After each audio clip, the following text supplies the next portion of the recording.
Thank you. You're good to go, Chair. Perfect. Okay, welcome back. Planning and Economic Development Committee agenda 6.1 delegations. There are no registered delegations this evening for the Planning and Economic Development Committee agenda. 6.2 consent agenda. We are now considering item 6.2, the consent agenda inclusive of item 6.2.1 Heritage Advisory Committee minutes of July 15th, 2021. Item 6.2.2 Housing and Homelessness Community Partnership Advisory Committee minutes of September 21st, 2021.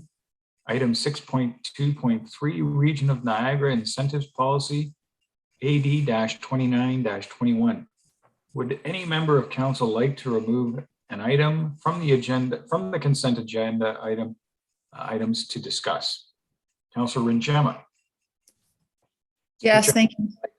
Yeah, thank you, Mr. Chair. I just wanted to provide a little bit of an update on the Housing Committee and what's been happening at the Housing and Homelessness Community Partnership Advisory Committee, because we meet every 2 months. So we met in, I don't know, these minutes are from, I think, September. So we've also met in November. And because we meet every 2 months, the minutes are created. We approve them again 2 months later, and then you'll get them after that. So I thought in between I'd provide a little bit of an update just to keep you updated. Okay, then let's consider it. Thank you. Chairman, please go ahead. So we met November 9th, the minutes, at which time we adopted the minutes of the previous meeting, and we discussed the report that planning prepared for committee, which was an analysis of the region's revised population forecasts for incidents of core housing needs in Lincoln from 2016 to 2051. Following that, we reviewed an information report that was prepared for committee on various types of community improvement plan incentives that are related to the goal of ensuring a greater supply of housing that is considered affordable. We also talked about the process generally that the town would and or could undertake if it were to consider purchasing land with a goal to ensuring a greater supply of housing that is considered affordable. And finally, committee unanimously adopted a motion to provide a recommendation to council for an action item in addition to the previous actions that council had taken related to housing, which included adopting specific housing targets. So you'll hear more about that motion when the minutes come to you in the near future. Thank you, Mr. Chair, for indulging this. Thank you very much, Councilor Rinchema. Are there any questions from council regarding that? Okay, I know Councilor Rinchema is quite passionate about this subject, so I appreciate her bringing that up. There being no further discussion, we have a motion. We will require a mover for this motion.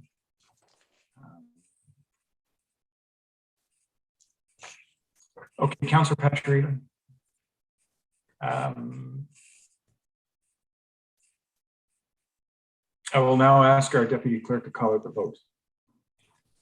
Thank you, Chair. So that motion is to receive and file the Housing and Homelessness Community Partnership Advisory Committee minutes of September 21st. And with that, I will start with Councilor Bernay.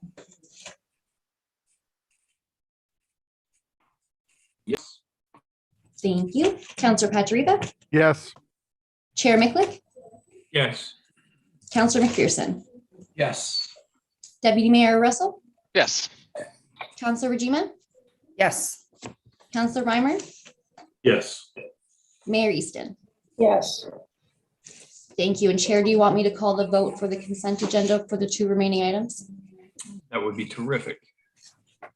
Thank you. So with that, we will be receiving and filing for information the Heritage Advisory Committee minutes of July 15th, as well as the Region of Niagara Incentive Policy Report AD 2921. And with that, I'll ask Councilor Bernay. Yes. Thank you. Councilor Patriva? Yes. Chair Micklick? Yes. Councilor McPherson? Yes. Deputy Mayor Russell, Yes. Counselor Rajima, Yes. Counselor Reimer, Yes. and Mayor Easton. Yes. Thank you. That carries, Chair. Thank you. 6.3 reports. We will now consider item 6.3.1 Town of Lincoln Broadband Analysis Report 80-28-21. We have a brief presentation from our Economic Development Assistant and the Director of Economic Development and Committees, Cameron and Paul. Please go ahead. This will be a quick one, right? Yes, Chair Micklick, and thank you for that. And we promise to be very quick and brief. So good evening, Mayor Easton, members of council. Economic Development is pleased to be in front of you this evening presenting the next phase of our increasing access to broadband in Lincoln initiative. Staff did conduct a lengthy engagement process to ascertain access to broadband in our community. As you can imagine, the pandemic has highlighted the need for high-speed internet in our community, with more people working from home and more businesses relying on online sales. Helping to increase access to broadband in Lincoln is one of our economic recovery items for both businesses and residents in our community. For the most part, every resident in Lincoln can get internet at home. However, as our research and survey shows, that level of service varies in terms of speed and cost throughout Lincoln. While we know that the private internet service providers will be required to invest in our community, the town can take a lead in highlighting the need in Lincoln, that there will be a return on their investment to provide both faster internet speeds for our residents and of course, more reliable speeds as well. So I know Mr. Rotz has put together a very high level executive summary for you this evening. So Cameron, over to you, and we look forward to answering some questions at the end. Thank you. Thank you, Paul, and good evening, everybody. As Paul mentioned, I'm going to be very brief. I'm just going to go over the presentation quickly, which includes some graphs as well as some additional mapping features that we use towards our survey. Sorry, Cameron, I just lost that's all a right. moment.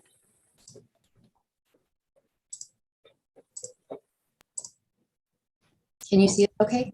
Yes, thank you.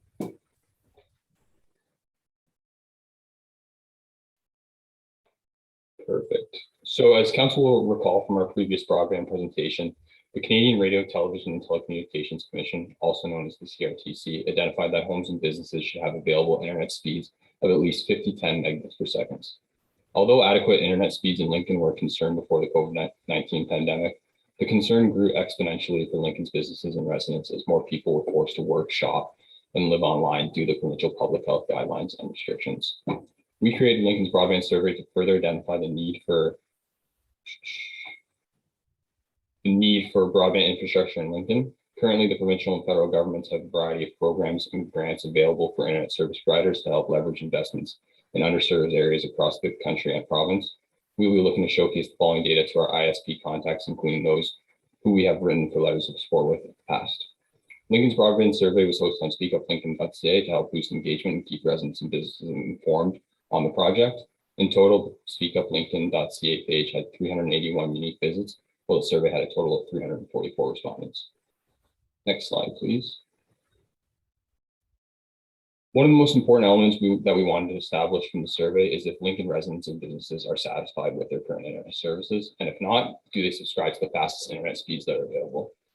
From the survey findings, figure 1 shows us that only 20% of respondents felt their internet speeds were sufficient, while figure 2 shows that a majority, 84% of respondents, do in fact subscribe to the fastest available high-speed internet. Through an analysis, we found that 64% of respondents that did subscribe to the fastest available high-speed internet still felt that their internet speed was insufficient. Next slide, please. As mentioned, it is important that from the survey, we were able to establish the areas in Lincoln that are under service. The following map depicts the location of the survey respondents who either feel their current internet is sufficient in the green dots or not in the red dots. As you can see, aside from a few outliers, those who find their internet speed sufficient are those who reside or business or those whose residence or business fall within the urban centers or near a regional road. With that being said, there's still a significant number of residents and businesses who fall within these areas that are not satisfied with their internet speeds. Next slide, please. So one of the major concerns that we are hearing from our residents and businesses is that they are paying very high prices for their internet services and receiving significantly lower speeds compared to neighboring urban areas. Once again, through an analysis, we were able to compare the speeds that respondents subscribe to and the prices they're paying for their internet services. The graph shows us that although 71% of the survey respondents pay between $51 to $150 for their services, they're receiving anywhere from 1 megabit per second to 1,000 megabits per second, depending on their geographic location and their internet service provider. This represents the uneven distribution of relevant broadband infrastructure in Lincoln's rural and underserved areas. Next slide, please. So knowing that 84% of respondents subscribe to the fastest internet speeds available, we mapped out the locations of subscribed internet speeds by survey respondents. Once again, aside from a few outliers, speeds equal to or greater than the CRTC standards of 50-10 megabits per second lie only within the main urban areas of Beamville, Vineland, and Jordan. This map helps us showcase the areas in Lincoln that will require additional broadband infrastructure investment to increase internet speeds through a specific location and its surrounding areas. Next slide, please. And of course, for our residents and businesses, it is also important to know who provides internet services throughout Lincoln. Based on the survey results, Bell, Cogeco, and Enwick are the major ISPs in Lincoln. Other notable ISPs include Start.ca, TechSavvy, Vaccine, NRBN, Primus, Explorer, and Rogers. And next slide, please. So as we move forward with increasing broadband accessibility in Lincoln, we will be providing this report and presentation data to ISPs to showcase the areas in Lincoln that need increased broadband infrastructure across the municipality. We will also continue to encourage and support additional investment through partnerships and letters of support on additional provincial and federal broadband grants being issued, which will help increase the return on investment for broadband infrastructure being deployed by ISPs. And furthermore, we will arrange conversations with Lincoln and regional public works staff to discuss the laying of broadband infrastructure when road development and redevelopment projects are executed. As we remain committed to making the town of Lincoln a place to grow, a place to prosper, and a place to belong, it is important that we establish internet services that residents and businesses are satisfied with, and that the price of internet speeds are not disproportionately distributed across the municipality. Next slide, please. And any questions, comments, or clarity?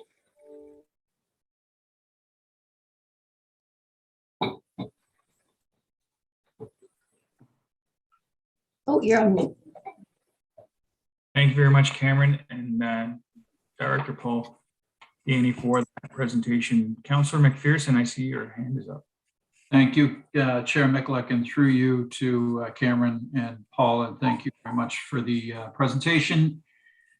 And for the time that you spend in this very important issue that we face here in Lincoln, and that certainly that other municipalities face as well. And I'm wondering how we identify the total solution to the problem. It's great that we're aligning ourselves, with these, NWIC and these others to try to lobby for provincial monies. But I wonder what we need to solve the problem. What kind of investment are we talking about? And I know you haven't probably, use a bad word here, you probably haven't got the bandwidth to identify that, but how do we really scale the problem? And if it's 100 towers that we need throughout the town, what's the cost of those 100 towers? I have no idea, but I wonder if there's any discussion around that NWIC would be able to bring forward, or somebody could tell us, hey, if we're gonna get to 50 for every corner of our town, here's what we need. I wonder if you could comment. I'll put it to you. You wrote this report, I believe. Well, thank you, Chair. Let me start, and I can turn it over to Cameron. So through you, Chair Mikulak, to Councilor McPherson, and great question. You're definitely correct in terms of one size doesn't fit all solutions, and part of what we wanted to do in this sort of 3-phase initiative was to really sort of ascertain what are the current speeds we have in Lincoln, what is the access to internet that our residents have here in our community, and by going out and conducting the survey and speaking to the residents of our community, we really did try to ascertain, okay, so what are those speeds, and would you be interested in faster internet if it was available to you? So now that we do have that data, the idea is to then go and initiate some of those conversations we were talking about with our ISPs to really identify, okay, here's the need, what are the solutions? And if the solutions are more towers, as you had mentioned, or more fiber optic cables in the ground, and then we can have those answers or comments and questions about how we can make that happen. And so, this is as I mentioned, one phase in a multi-phased approach. But a lot of what we're really looking at is, what is the need? How can we meet that need? But also, how can we support the funding programs that the province and the feds have for ISPs to put the infrastructure into the ground? So we look forward to having those conversations. And especially as Cameron mentioned, talking with our public works staff here at the town, but also the region about maybe some of that pre-work about laying some of the infrastructure in the ground while we're doing, road constructions in the right of way to make it cheaper for ISPs to then bring internet to our community. Thanks for that question. I don't know, Cameron, if you want to add. Yeah, I'll just chime in a little further there too. As you saw in the report as well, we are in communication with Rogers too, as we do development processes. Our applications will go forward to them to implement into the ground before we do such projects. And also some of these the grants and funding that ISPs are bringing forward to the province, they do provide innovative solutions. I can't speak to the technicalities behind it, but innovative solutions to provide rural areas such as ours adequate internet speeds across the entire municipality at a cost that is good on their return on investment.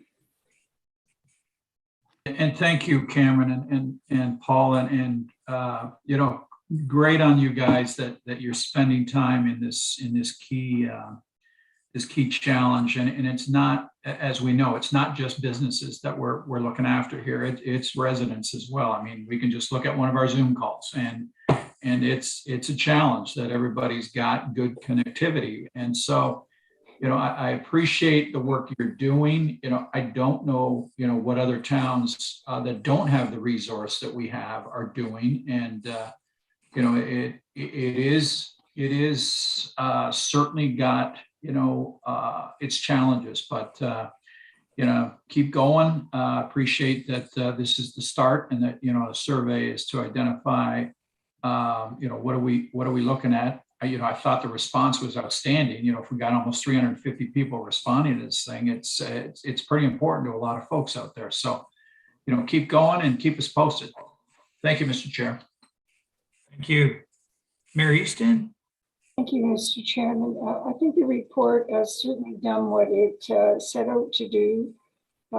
My question has to do with how now can we tie ourselves into the SWIFT initiative, or even initiatives like that, where there's resource coming from the province, from the feds, potentially.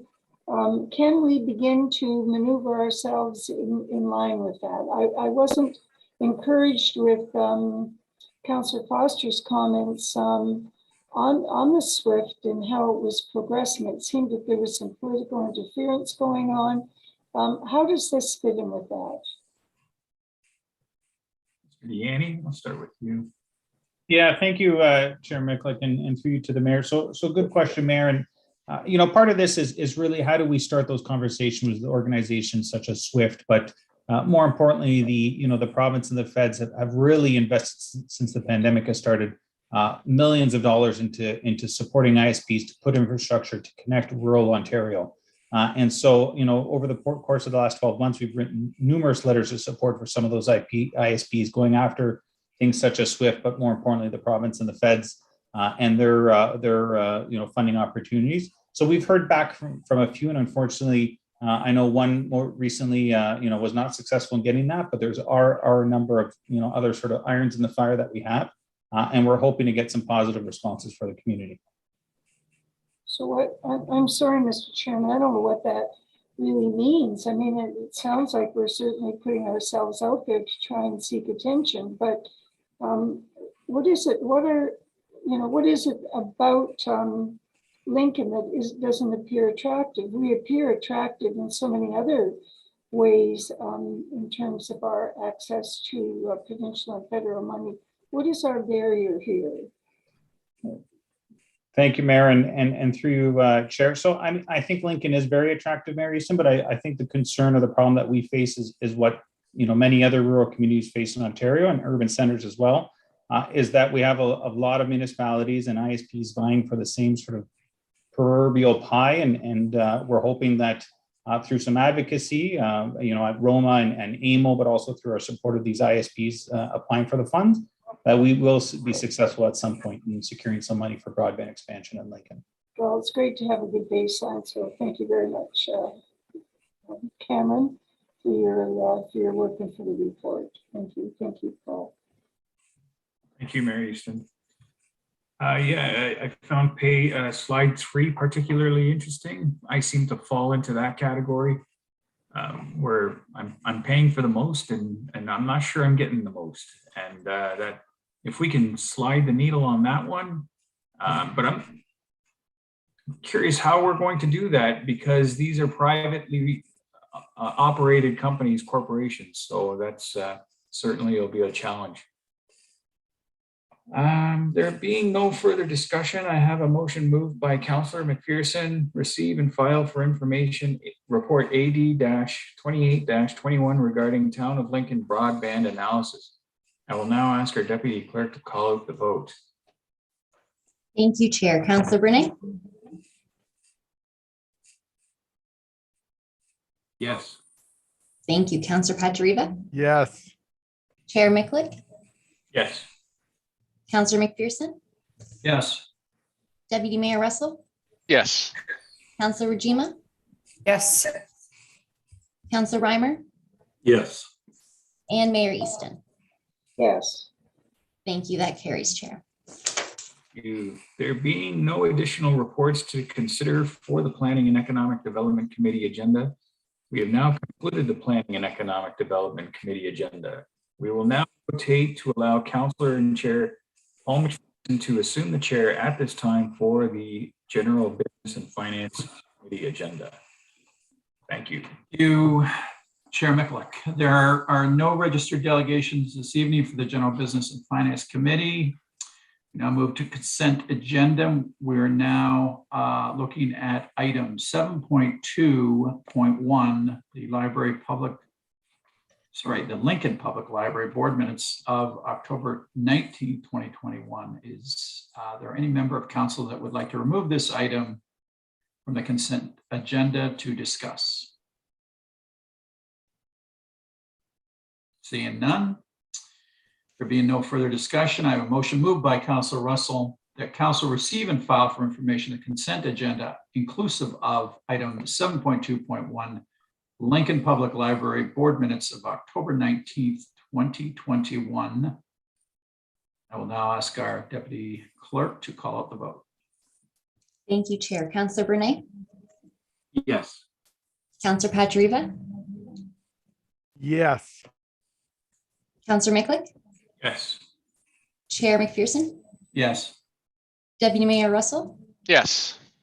Councillor Rajima, Yes. Councillor Reimer, Yes. and Mayor Easton. yes, Thank you. That carries, Chair. Thank you. And we will now move to reports. We will consider item 7.3.1, the procedural bylaw update report LS-07-21. Our legislative services town clerk will now speak to their report. Thank you, Chair McPherson. A procedural bylaw is set structure that guides processes for council and committee meetings to carry out the business of the town. And some of those things that a procedural bylaw outlines include conduct for council, how residents can engage and delegate and interact with council, voting, meeting adjournment, etc. As you know, we've undertaken a review of our procedural bylaw that was approved in 2019, and clerk staff met with all ward councillors, including the mayor, and gained their input with respect to participation in council meetings, delegations, presentations, as well as any other parts of the procedural bylaw that could be improved. There were also legislative changes that needed updated with respect to electronic meetings. as per Bill 197. And during the pandemic, elected bodies around the world have made electronic meetings function with vast improvements to both hardware and software technologies. Staff, council, general public, as well as delegations and consultants attending as presenters or guests have shared their approval for electronic meetings as it provides a safe way to meet while adhering to public health orders. It reduces the need to travel and provide equity for members of the community who may wish to provide input in a more accessible format.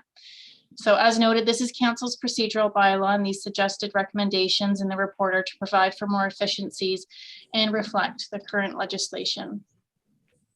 So over to you.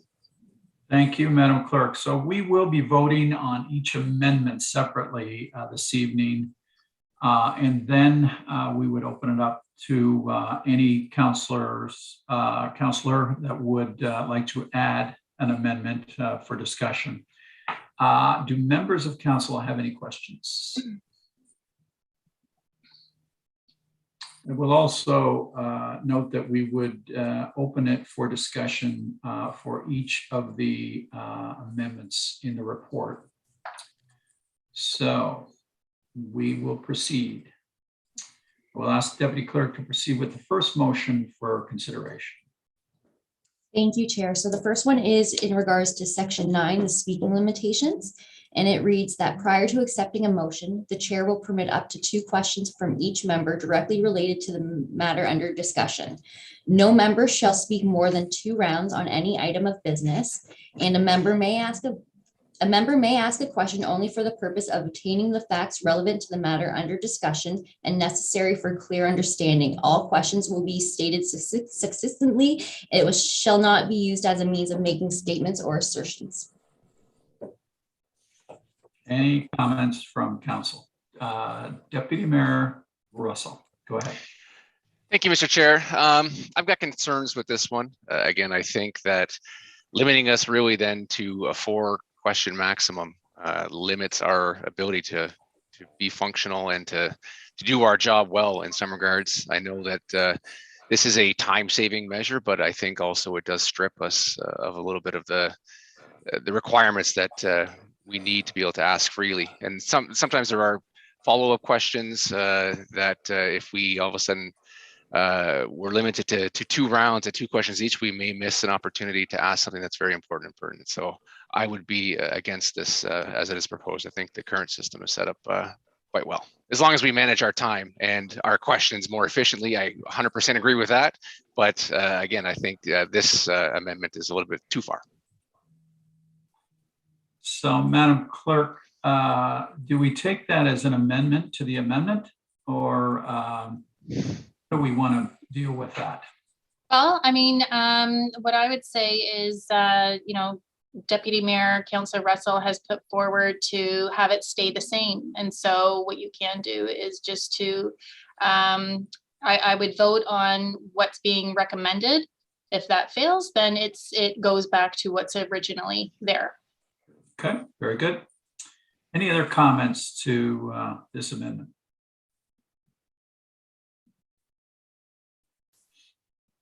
Seeing none, proceed with the vote. Madam Thank you. May I have a mover for that motion, please? A mover. Councilor Regina, thank you. And Councilor Bernay? I'm sorry, I just want to make sure I'm clear. I'm voting on the You're voting amendment on as that. it's in. You're voting that the chair will permit up to 2 questions from each member directly related to the matter under consideration, and no member shall speak more than 2 rounds on any item of business, and that a member may ask a question only for the purpose of obtaining facts relevant to the matter under discussion and necessary for clear understanding. All questions will be stated succinctly. It shall not be used as a means of making statements or assertions. Ugh. Thank you. Thank you. You're welcome. My response is no. Thank you. Councillor Patriva? No. Councillor Micklick? No. Chair McPherson? No. Deputy Mayor Russell? You're on mute. No, still. Counselor Regima, Also, no. Counselor Reimer, Yes. Mayor Easton, I will say no because I can't adhere to it myself.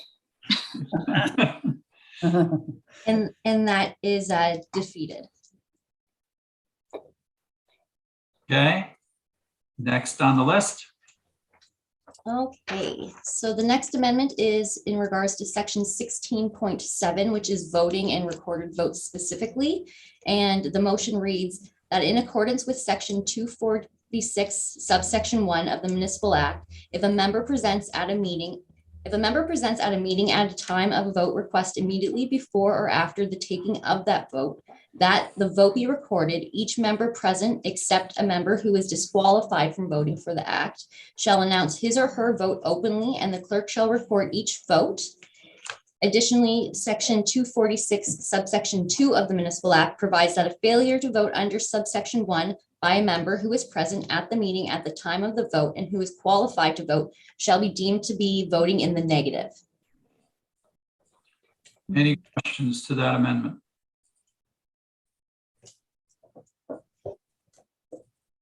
Seeing none, we go to the vote. Thank you. May I have a mover for that motion for the recorded votes? Thank you, Counselor Pachariva. And Counselor Bernay? Looks like he might be frozen. Frozen. Yes. Thank you. Yes. Counselor Pachariva? Yes. Counselor Micklick? Yes. Chair McPherson? Yes. Deputy Mayor Russell? Yes. Counselor Regina? Yes. Counselor Reimer? Yes. And Mayor Easton?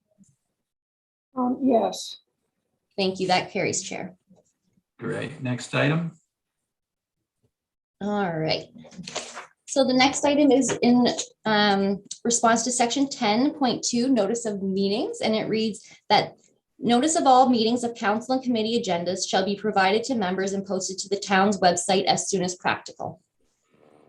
That was so if I could just interject, Chair McPherson, that was just a minor change there. And I want to make mention that because of the pandemic that we have been in, some of these issues that arise, you don't necessarily have a standard time. So as much as we try to post the agenda 10 days in advance of the meeting, sometimes that's just not practical.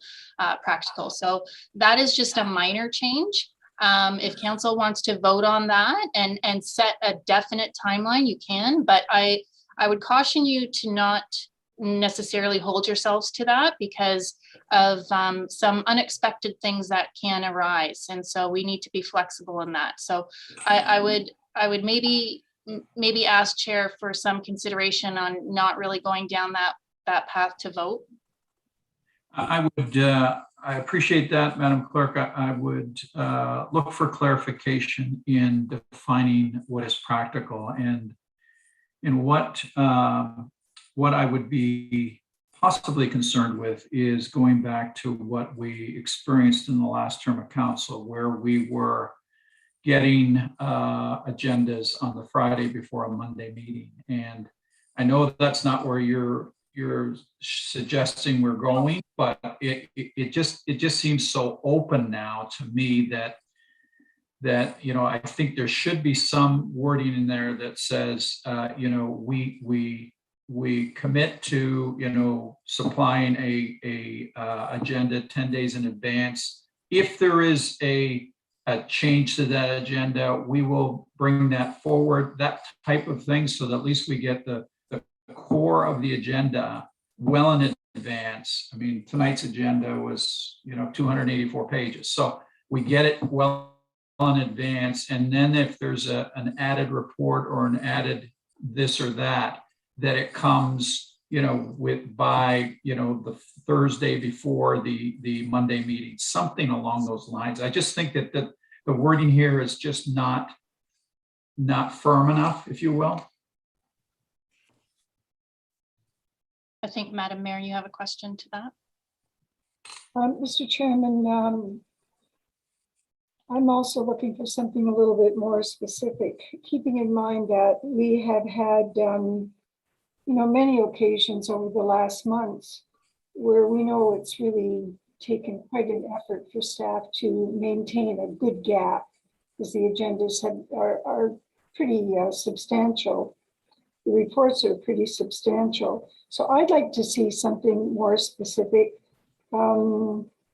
It makes it a little bit easier to track. Those of you who have heard me speak about this before, I always have a great deal of concern in an election year. If there isn't a commitment, then it's not uncommon for staff. It was not uncommon in the past for the council matters to be put aside during that entire year. I'm not overstating that. So I would be looking for something a little bit more specific. If 10 days is the goal, given the judgment that has been applied over the last, let's say, year and a half, I would be satisfied. I think the judgment has been pretty reasonable, pretty spot on. So, Mr. Chairman, I support your comments. Okay, Madam Clerk, how would you like to proceed with that? Do we go to the vote? I think what we can do, Chair McPherson, is to put it on the table to add up to 10 days unless other information is necessary to come before council. We can add that wording there, and then we can take that to a vote if you like. Would we be willing to say the agenda is to come out 10 days prior to the meeting, and additions may come within, up until Thursday before the meeting? Is that fair? That's fair. Something along those lines? Councillor Pachariva. Thanks, Chair McPherson. Through you, could we address to council's package? Like, sometimes we get the regional council report like Monday at 1 o'clock or. Councillor. Yeah. Hold that thought, write it down, and we're gonna come back to any other additions that we want after. Okay, so that doesn't apply to this. Okay. Just hang on to it and we'll come back to it. Mm-hmm. This is publishing our actual agenda. Okay, so if you want to reword that, or how do you want to handle it? I think we can, let me just pull up what we have here. So notice of meetings of committee and council agenda shall be provided to members up to 10 days in advance and posted to the town website as soon as practical. And we can add some amendments in there, Devan, unless other information has come for consideration. Sure, through you, Chair McPherson, I did add that that the notice of all meetings of council and committee agendas shall be provided to members up to 10 days prior to the meeting, with additions coming up until the Thursday prior to the meeting, and that the be posted to the town's website as soon as practical. That's great. Let's put it to a vote. Okay. Thank you. May I have a mover for that motion, please? Councillor Pachariva and Councillor Bernay. Yes. Thank you, Councillor Pachariva. Yes. Councillor Micklick, Yes. Chair McPherson, Yes. Deputy Mayor Russell, Yes. Councillor Rajima, Yes. Councillor Reimer, Yes. and Mayor Easton. Yes. Thank you. That carries, Chair. Great. Next item. The next item is pertaining to section 16.1, subsection C, which is the additions of citizen advisory committees. And the motion reads as follow: that all matters be brought forward to committee of the whole consent agenda for approval. A member of council can lift an item to debate and discuss the item further. If an item is lifted from the consent agenda, the item will be considered during the report portion of the appropriate subcommittee agenda. So this is just kind of cleaning up. We do this today, do we not? Yes, okay. Any question or comment? So the minor change here, if I may, Counselor, just to provide some clarity, is that we will have a consent agenda, and whatever item a member wishes to lift, we will put it to that coordinating agenda. Committee? So, yeah, committee, sorry. Yeah. Perfect. Yeah. I see no questions or comments. Let's go to the vote. Thank you. A mover for the motion, please. Counselor Regima, thank you. And Counselor Bernay. Yes. Counselor Pachiriba. Yes. Counselor Micklick. Yes. Chair McPherson. Yes, Deputy Mayor Russell. Yes. Counselor Regima. Yes. Counselor Reimer. Yes. Mayor Easton. Yes, Thank you. next item. Thank you. The next amendment is for section 24, chair, vice chair appointments. And the motion reads as follow, that for all roles related to the committee of the whole chair and vice chair and appointments for citizen advisory committees and boards, expressions of interest and nominations will be received by members of council, and by majority of vote for those received will be appointed. Questions from council? Counselor, Deputy Mayor Russell. Thank you, Mr. Chair. Just wondering if we can get a clarification on what this would mean for terms. Would it be for the term of office, or would it be for, right now we're rotating on a bi-yearly basis. Any insight into that? Madam Clerk? Through you, Madam Clerk? For the term. And the reason that this came about is because this provides for a more, I would say, public process, and allows for individual members of council to state their knowledge thereof, or their want to be a specific chair. It also allows for them to state their experience and why they think that they would be a good fit for that particular role. It also allows for a member of council to opt out.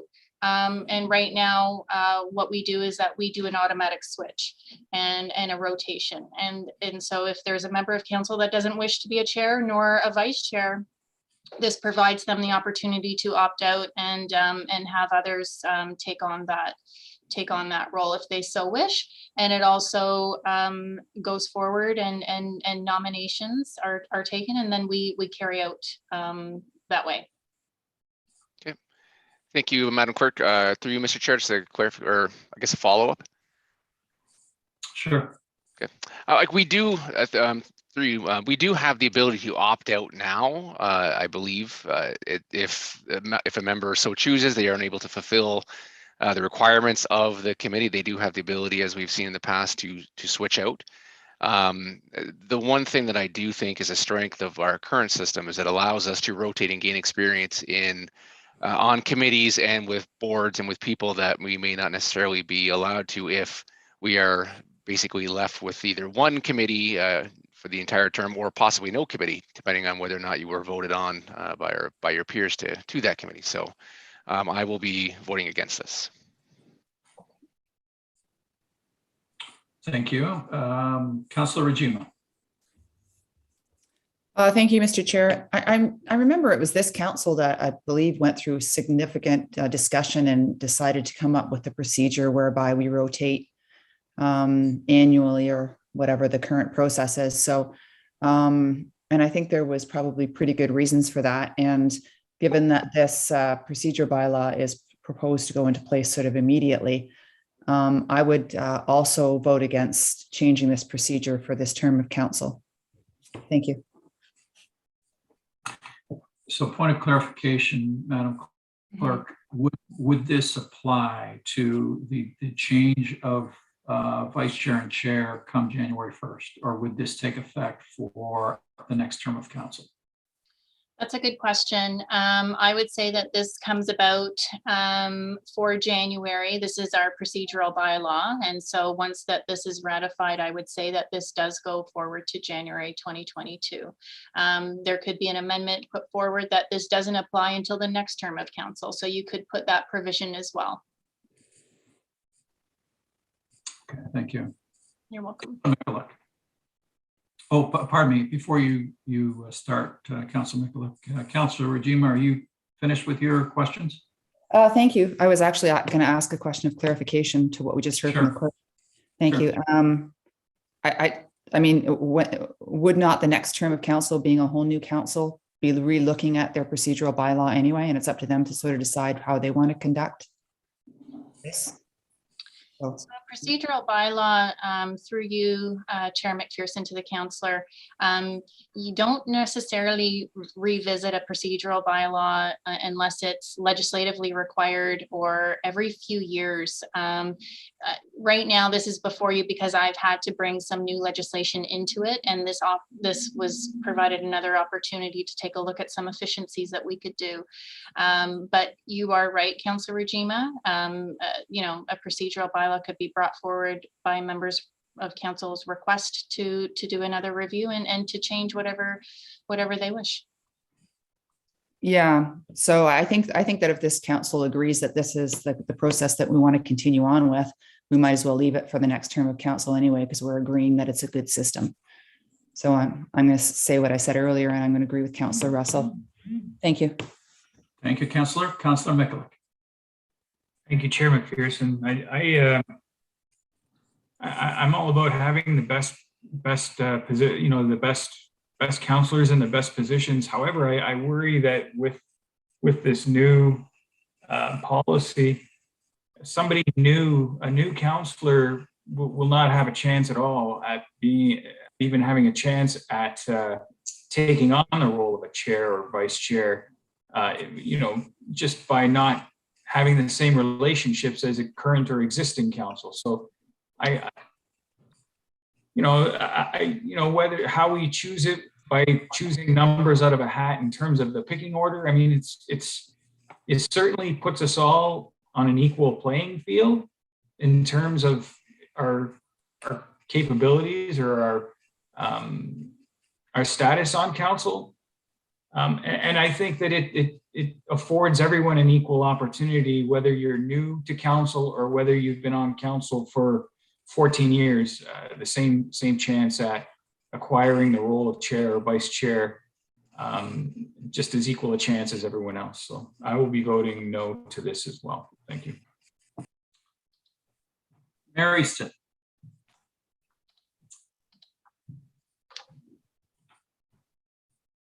Mr. Chairman, I would say that council has been moving in the right direction for some time now, moving away from the mayor coming up with a list of favorite people to one where those that had a lot of courage would put their names forward, to even elevating that further, to even tolerating our colleagues choosing based on, some fairness and equity, but also, just a gut feeling about how, we might think a person would do. But I think the really important piece here is that we are all generalists. This is essentially what Councillor Mikulik was saying. Everybody is a generalist. We're not really chosen because of any particular expertise. So we should be eligible.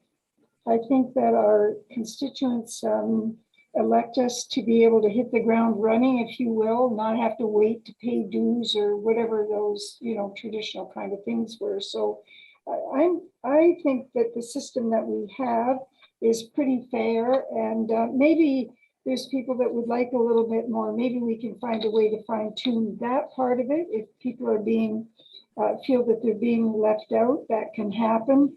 But I think the system we've got right now is pretty respectable. Let's see, let's keep going with that one, I think. And if you can fine tune it, and I'm sure that Madam Clerk will have ideas for us, let's see how we can take it to the next level.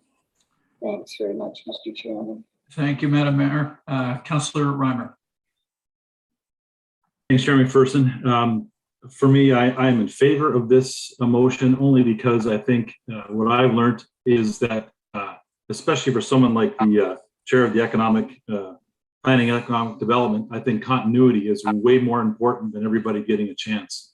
So we're already disjointed in a 4-year term, I think, with our policies and how we deal with developers. I'm just using planning and active as an example. And now we're going to jump in there again. I think if we want to change how we select and give everybody a chance to have one, I think the ideal situation is to have it for your whole term.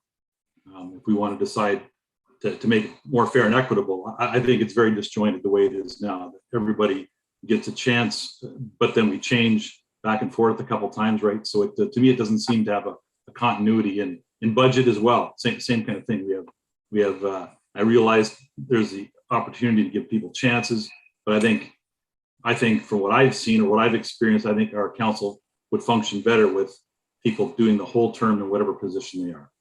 Now, how we choose that, if that's a concern, I'd be open to that. But I support this because of we have our position for our term. Thank you, Chairman McPherson. Thank you, Councillor. Are there any other questions or comments? Seeing none, we will go to the vote. Deputy Clerk, take it away. Thank you. May I have a motion? I mean, a mover for that motion, please. Any movers of that motion? Thank you, Councillor Patrick. And Councillor Brunei? Did he freeze? Councillor Brunei, are you? No. Councillor Patriva? Yeah, no. No. Councillor Micklick? No. Chair McPherson? I'm going to say no. Deputy Mayor Russell? No. Councillor Regima? So wait a minute, we're saying no to the change? If the answer is no, it's no to the change? Correct. Okay, no. Councillor Reimer? Yes. And Mayor Easton? No. Thank you. That is lost, Chair. Thank you, Madam Deputy Clerk. We'll move to the next amendment. Thank you. The next amendment is in regards to section 21, which is the meeting recess, and the motion reads as follows. That during a meeting, the chair may declare a recess for a short period and state the approximate time that the meeting will be reconvened, and a recess shall be called or best efforts made to be called every 90 minutes in the meeting. Oh, my goodness. We'll never get anything done. Every 90 minutes. Any questions or comments from council? If I can add, Chair McPherson, it's at council's request, right? So if you feel that, none of you want to do that, we can still move forward. So that's not an option. This just provides it in the procedural bylaw that it's there. Councillor Micklick. Thank you, Mr. Chair. Is there a labor law that states that we're supposed to be given like a break after a set period of time? I'm not here if there is. 4 hours, We get 15-minute break. overtime. Don't bring labor laws in now. No? Driving for Okay, any longer city than town 8 clerk hours. taking it. No, all right. Okay. Want to clarify. Yeah, I would say, from a procedure standpoint, it probably makes some sense that we have some kind of break in our meetings. Is it 90 minutes? I don't know, but I think we do a pretty good job of breaking, as we go now. So let's put it to a vote. Thank you. A mover for the motion, please. Deputy Mayor Russell, thank you. And Councillor Brunei? No. Councillor Patriva? Yes. Councillor Micklick? No. Chair McPherson? Yes. Deputy Mayor Russell? Yes. Councillor Regima? No. Councillor Reimer? Yes. Mayor Easton? Yes. Thank you. That carries, Chair. Great. The next amendment. Thank you. This is in regards to section 22, which is the adjournment hour. And it reads that all meetings will adjourn when council or committee have completed all business listed on the agenda or at 11 p.m., whichever is earlier. Where the business before council or committee has not been completed by the adjournment hour, a motion may be passed by 2/3 vote for members present to proceed beyond the hour of 11 p.m. to complete any unfinished business or to defer any unfinished business to the next regular scheduled meeting, and that notwithstanding section above, no meeting will proceed beyond the hour of 12 a.m. Councillor Mikulik. Thank you, Mr. Chair. Just curious about the wording of this and the times. Like there are hard times, there's specific times on a clock. Should it be more of the length of time of a meeting? Like what if a meeting started at 4 o'clock in the afternoon and we set times at 11 p.m. or at p.m. Like should it be more after 6 hours, after 4 hours? Yeah.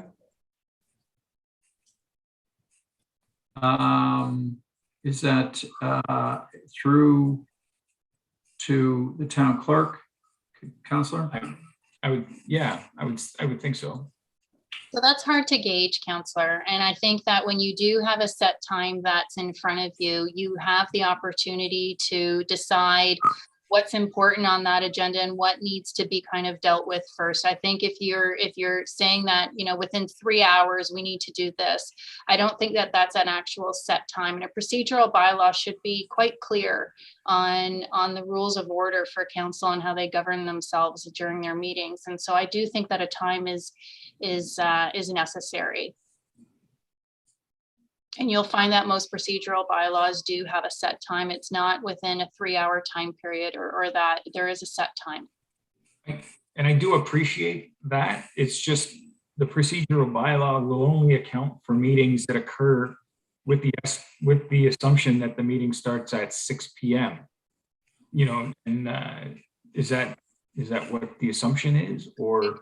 It could be, we could be calling a special council meeting at any time, and it could go from, if there's an emergency state of business that we need to consider. And so you need to have something in place for sure. And that could start at any time. I 100% agree. It dictates the length of the actual meeting. But, okay, it was just a procedure, a procedural point, like clock versus the time point. Thank you, Councillor. Councillor Brunet. Yeah, thank you, Chair. So just a comment, I do agree with Madam Clerk that, we definitely need to have a set time. I think that's appropriate. And I think, our meetings, the clerk or the deputy clerk will come on and will tell us that we need to vote to extend the time. I think that's appropriate. I'm just not sure about this point about going past midnight. I look at what we had a couple of meetings ago, and I'm only speaking from someone that alphabetically always votes first. So, I voted to not extend the time, and then through other discussions, we decided to proceed with the rest of the meeting, but remove the procedural bylaw that night based on the agenda that we had that night. So I think it's appropriate that the clerk or deputy clerk is going to come to us to vote to extend. But I think to handcuff us, depending on how the agendas are, I'm not so sure I can support that. But that's just my comments. I think we're responsible enough to know what the agenda and what the timing is on some of these meetings to make appropriate decisions. Thank you, Councillor. Deputy Mayor Russell. Thank you, Mr. Chair. Just a clarification through you to the clerk. If we were to reach a point where we were to end a meeting based on time, would we have to go through the process of deferring each subsequent item that was still left on the agenda at that point in time, or would it be categorically everything after that point is automatically deferred. How would that work as far as process goes? Through the chair to the councillor, correct. So it gets automatically deferred. Okay, do we have, and I imagine we do through you, Mr. Chair, do we have the ability as we are approaching a deadline or a timeline to start, like as we did, as Councillor Bernay had mentioned, start pulling items and deferring them to the following meeting so that we can try to finish the important, I don't know what's term important, that the item that was deferred was unimportant, but okay. Yeah, so I would say to your point there, I mean, I would be working with the chair as well as the CAO in order to accommodate what those deferrals are and based on a level of importance for sure. That's part of my job.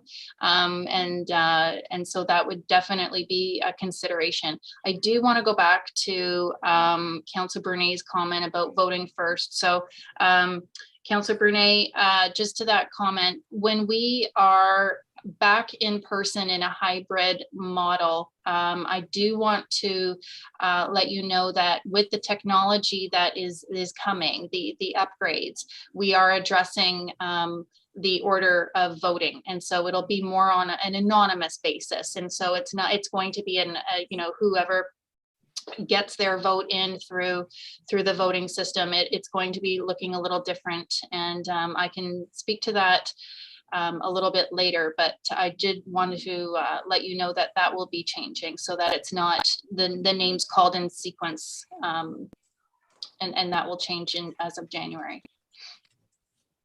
Thank you, Madam Clerk. Councillor Nachariva.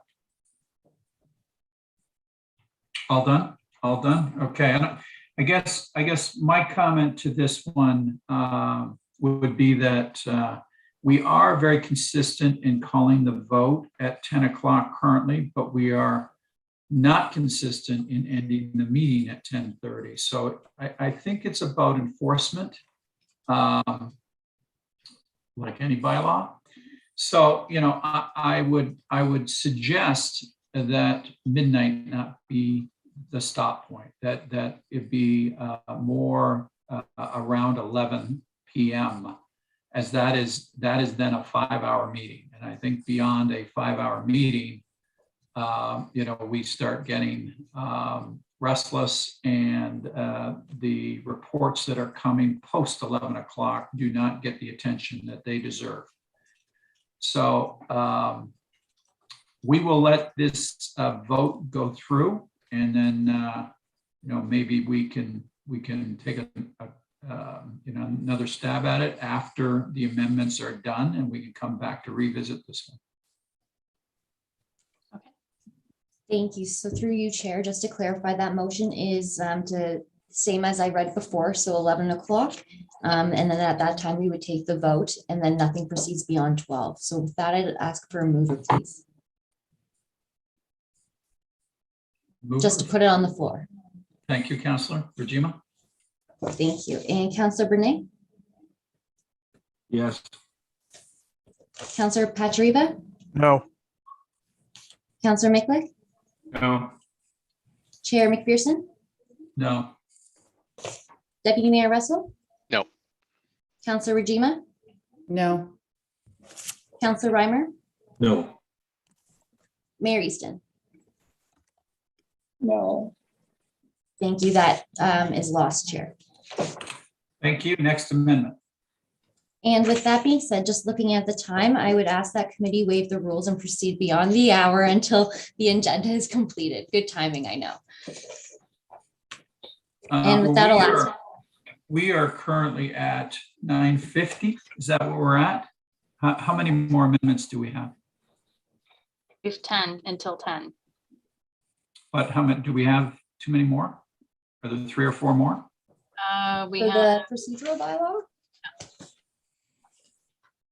You have 4 motions afterwards, which does not account for anything that comes after that. Right. Okay, well, let's proceed, and then I will call the proceeding after 10 shortly before 10. So carry on. Thank you. With the vote to proceed past 10, sorry. And we're going to go through the amendments. We're going to go through as much as we can right now. Thank you. So the next is section 31.13 and 31.14, which is delegations who are not permitted. And that resolution reads that delegations related to labor relations, ongoing legal proceedings, solicitation of business, matters that are not within the town's jurisdiction or are anticipated to engage in unreasonable or offensive conduct and or behavior will not be permitted to appear as a delegate to committee and council. Any questions or comments? Seeing none, go to the vote. Oh, sorry, I have Councilor Regina. Thank you. I'm just not sure how we would determine whether someone is anticipated to engage in unreasonable or offensive conduct. Oh, it's already in our procedural bylaw. Sorry. Yeah, this is just a housekeeping item, Counselor, and just cleaning up the wording there. Mhm. Okay, I thought that was an addition, but something that we already have in place, and we base that on our best judgment. Right. Right. Okay. Thank you. Thank you. Thank you, Counselor. Devan? Thank you. Mover for that motion, please. Mover? Councilor Reimer, thank you. Counselor Reimer? Councilor Brunei? Yes. Councilor Patriva? Yes. Councilor Micklick? Yes. Chair McPherson? Yes. Deputy Mayor Russell? Yes. Councilor Regina? Yes. Councilor Reimer? Yes. Mayor Easton? Yes, Thank you. That carries, Chair. Next amendment? Thank you. So this is pertaining to section 33, which is the council information package. And it reads that section 33 be removed to align with the process currently in place. Weekly correspondence packages are sent electronically to members of council and available on the town's website. Should a member wish to discuss or request consideration of an item, to send the request to the mayor and clerk to be placed on the upcoming council agenda. So that would be removed. Another housekeeping item. We currently do this. Correct. Right.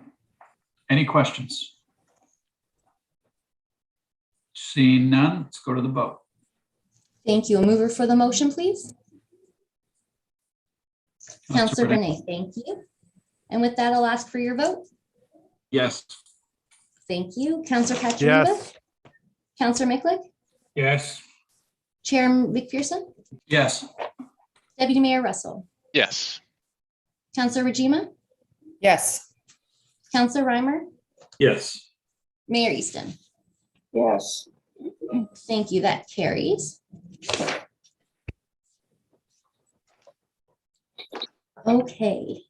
The next one is the addition of an ex officio, and it reads that an ex officio be a member of a board or committee that holds the position by virtue of his or her office, whom shall act in an advisory capacity and shall be a non-voting member and not count towards quorum unless otherwise specified. That the mayor to be included as an ex officio member of all boards and committees unless otherwise specified. Another housekeeping item. This is currently the way we do things. Correct, Madam Clerk? Yeah, so I do want to just clarify this portion. So we don't actually have this in our bylaw, and with the research that I took into consideration, and when we met with all the ward councillors, including the mayor, this had been brought up and asked for consideration, to which I am putting it forward tonight, as you can see. And in order for that to officially take shape, it is necessary to put into the procedural bylaw. And so that's for transparency's sake. And so that's why it's there tonight. Very good. Any questions? Seeing none, let's go to the vote.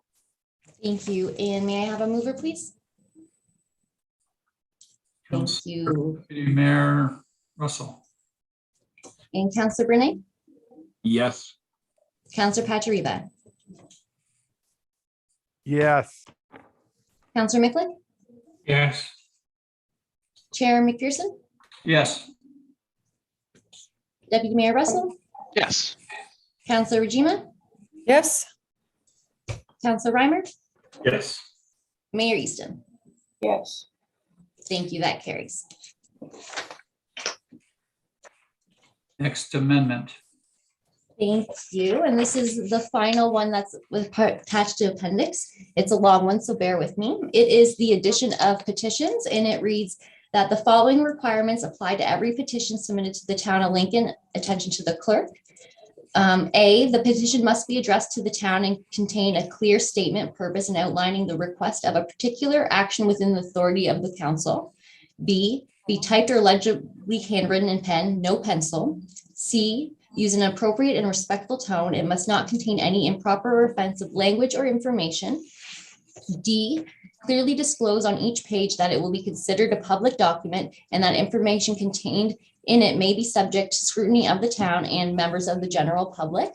E, the name of the spokesperson or principal petitioner, including their local addresses, telephone number, and email address. F, each petitioner must print and sign their own name, original signatures only, and provide their local address. G, electronic petitions, each signatory must provide their name, address, and valid email address. And the clerk shall list on the agenda petitions that comply with this bylaw and that are received no later than 4:30 p.m. on the Monday, the week before the council meeting. Otherwise, the petition will be included in the next available council agenda. Mayor Easton, go ahead. Mr. Chairman, should we accept then that because of the details as listed here, that a pre-printed blank or pre-printed open form without the, which section is it? Section A, that would have to be completed by the petitioner, the prime petitioner. But basically we're saying, this is the process, this is what it has to look like, this is what it has to include. We're not providing that for you, but this is the rule. Is that what we're trying to achieve here? Through to Madam Clerk. Right, so currently, Madam Mayor, through the chair to the mayor, we don't have a mechanism that is clearly outlined on petitions for the town to be received. And so it has come up, not a lot, but a couple of times since I have been here at the town. And so things kind of get sent by email, things are sent by hard copy, and there is no clear mechanism. And so this just lays out what that mechanism is going to be. This actual outline will be posted on our website for those who want more information. I do plan on putting that on our town website so that people can be directed there in order to go through the process if that's what they wish to do. But we should have a mechanism in place for sure if council wishes to receive petitions. There's other municipalities that don't even allow them. So this just gives you a mechanism in order to receive it properly and what that looks like. Okay, well, you bring up a very good point. I don't want to delay this, Mr. Chair, because we don't have much time left, but you know, the Speak Up Lincoln and other mechanisms which didn't exist in the past, I would wonder whether we need to do this at all. How would we handle that then? Just ignore this or just deny it, or what would be the process? Madam Clerk. You would be voting on this. So okay. This is to add to your procedural bylaw to have a mechanism in place. Okay. All right. Okay. Well, Mr. Chairman, I'm sorry. What is the advice? What's the advice of the clerk? She's provided, Madam Clerk, you've provided this with information and guidelines, but is this your advice or is this just saying if you wish to do it? If you wish to receive petitions, this is a mechanism in order to do so. Okay, well, having been a person who receives at least 50 petitions a week, I know how I'm going to vote because they are very, very ineffective. I can tell you that. Thank you very much. So before we go to Councillor Mikulik, we are going to go to the 10 o'clock vote, and I need a clarification. If we lose this vote, do we complete the procedural bylaw report? If you lose this vote to carry on beyond the hour of 10 p.m., all other items on this agenda that have not been carried forward or that have not been considered will be deferred. Okay. So let's, Councilor Michalek, just please sit tight for a sec. Let's go to the 10 o'clock vote. Thank you. And that motion is that we waive the rules and proceed beyond the hour until the agenda is completed. And Councilor Bernay, I see your hand up. Okay, you just answered my question. That was going to be my question. If we vote to go beyond 10, are we shutting down at 11 or are we going to all the agendas completed? And you just answered that. Perfect. And with that, I'll ask you, actually, I need a mover first. Thank you, Councilor Reimer. And Councilor Bernay? Reluctantly, yes. Councilor Patriva? Enthusiastically, yes. Councilor Michalek? Yes. Chair McPherson? Yes. Councilor Russell? Yes. Councilor Rajima? Yes. Councilor Reimer? Yes. Mayor Houston? Yes. Thank you. And with enthusiasm, that carries. Thank you. And we are moving nicely through the agenda, so I don't imagine that we'll be here past 11. So I will go to Councilor Michalek for your comment, please. Thank you, Chair McPherson. Concern I have with this is, petitions, they're still out there. People still express their views through a petition. The concern I have is with the timing of this. Traditionally, petitions arise from agenda items, and agenda will be published. I see our town clerk shaking her head, but if there's a contentious issue that is to come before council and somebody organizes a petition that they would like submitted as part of the concerns, public record, they won't be able to, they wouldn't have much time to really gather many names on that petition if the agenda is, say, published 10 days before and they have to submit the petition 7 days before. Is that what I'm reading? So through the chair to the councillor. So Councillor Michalek, a petition could encompass any number of things, and it doesn't necessarily have to be driven by an agenda. And a petition could take force from now until, say, 6 months from now, and be asked for consideration by council. So it could be a number of things out in the community. It could be, a social services thing. It could be a community-based thing. It could be any number of things. It could be health related. It could be anything that the community feels that is of interest to them, and they want council to take a stance on it. So it's not necessarily driven by an agenda item. It's not necessarily driven by a timeline. It's just that this gives them a timeline on which to receive it by. Okay, I appreciate that. So take, for example, I found that cannabis might have been a interesting subject where people may have wanted to, come up with a petition for council to consider that they do not want cannabis to be sold in the town of Lincoln. However, when that item comes up on the agenda for discussion on a certain date for a council or committee of the whole meeting, they wouldn't know that prior to the agenda being published, that there is a meeting to discuss that. Is that what I'm reading? Like I said, Councillor, it could be any number of things, and it's driven by the community. It's not necessarily driven by an agenda item. It could be driven by an agenda item, you're right, but it's also driven by the community members on what they want to have before council. So I've worked in a previous municipality where, things were brought before council that didn't necessarily have an agenda item attached to it, but a need in the community that they wished to see. So if it was something that for an example, regarding a development. And they just wanted to have council consider that there's no high stories for development at all in the municipality. It could be that. It could be in any number of things, like I said, and it's not necessarily always driven by a specific agenda item. Okay. All good? Okay. Let's, I don't see any other hands. Let's go to the vote. Thank you. And a mover for that motion, please. Councillor Patrick. Thank you. And Councillor Brunei, Yes. Councillor Patriva, Yes. Councillor Mickley, No. Chair McPherson, Yes.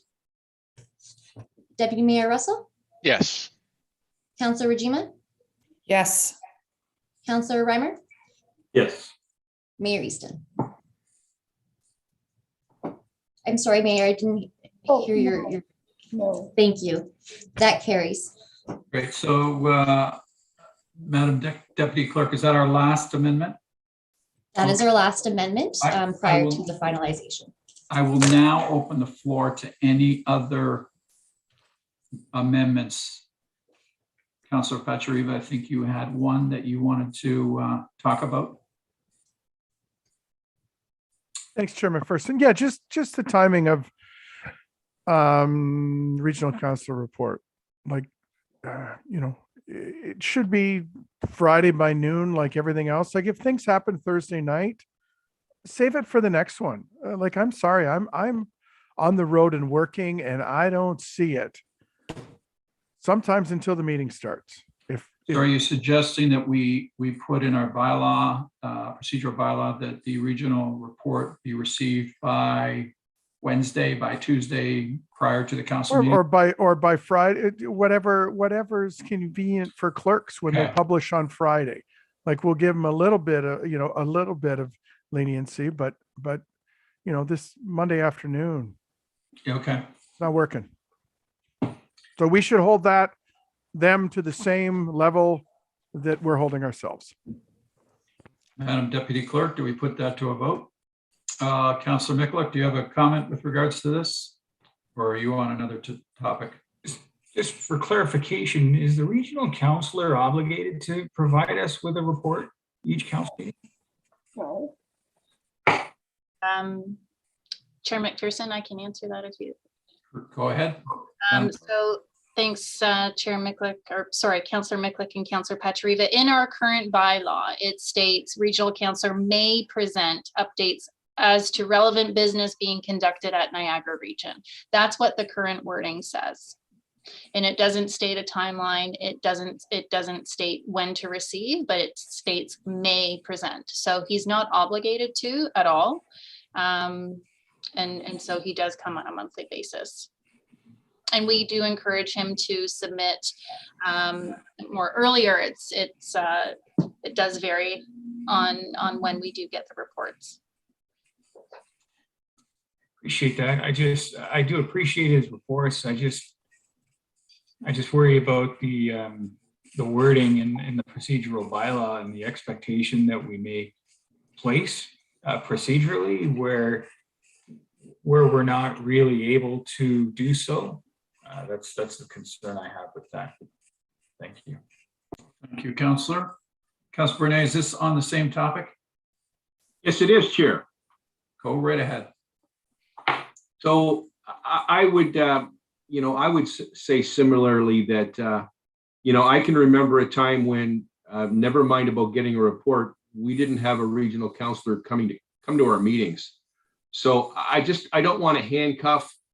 I can appreciate and support, Councillor Pachariva's comments that he's on the road, he's working full time and not seeing the report, but I don't want to put any more restrictions on our regional counselors from coming to our meetings or reporting back to us. So I'm okay the way it is now.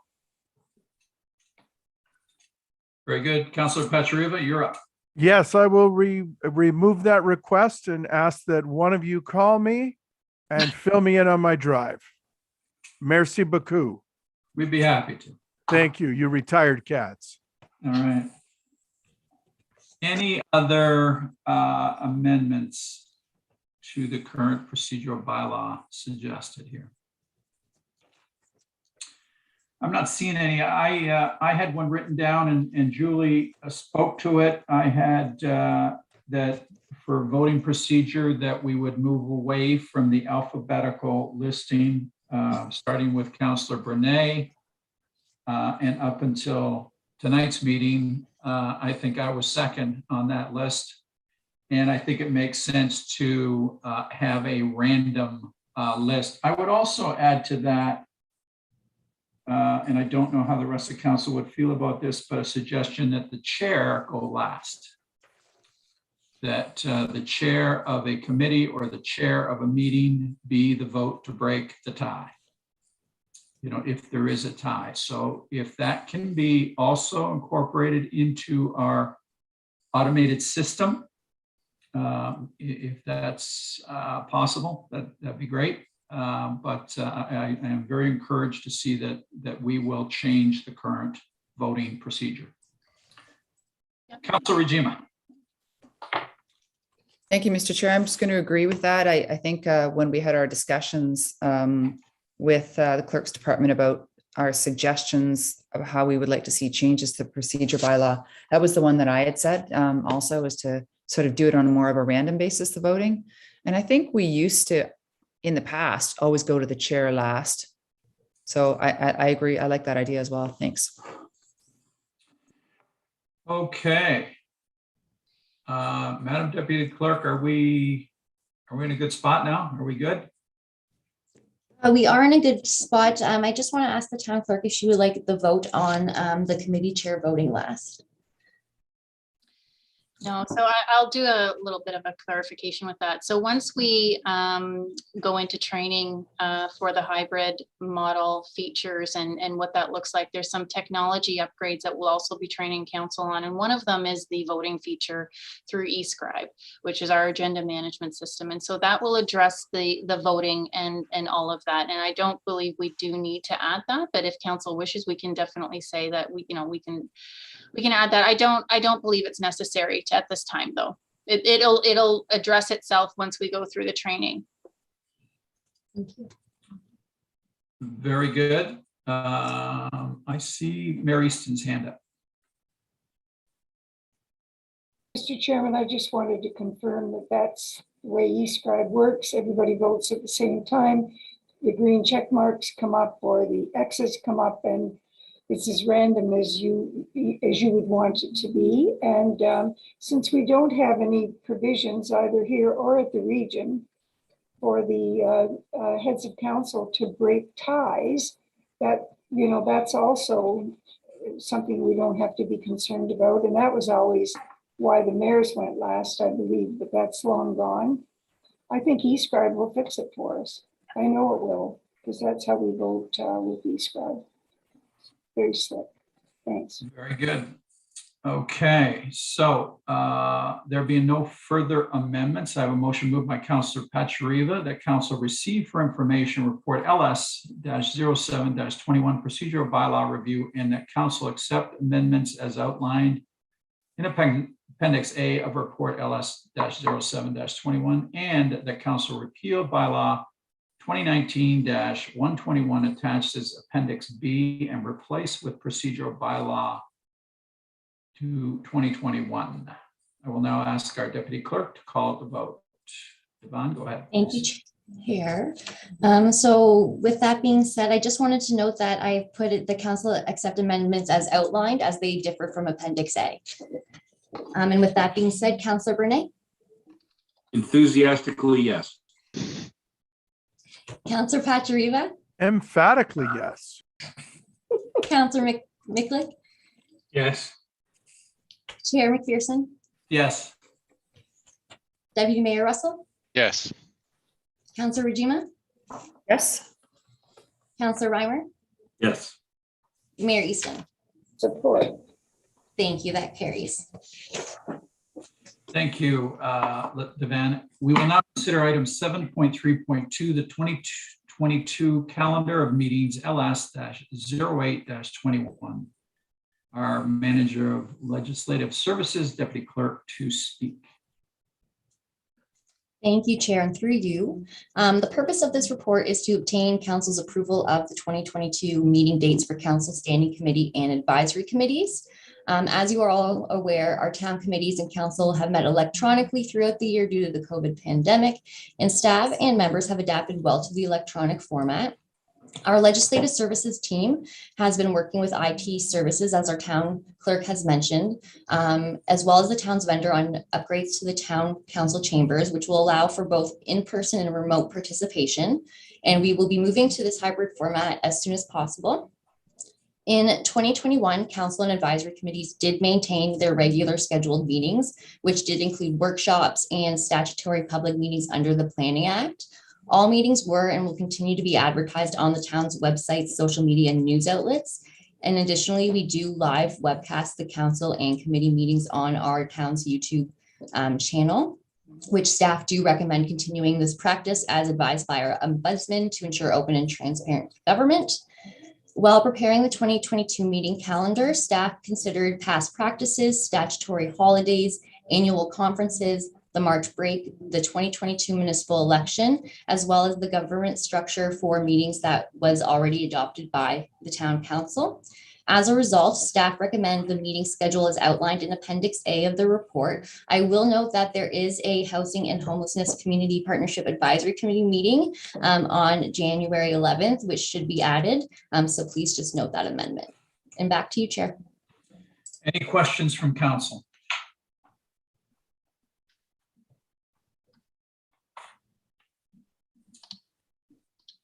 I don't see any.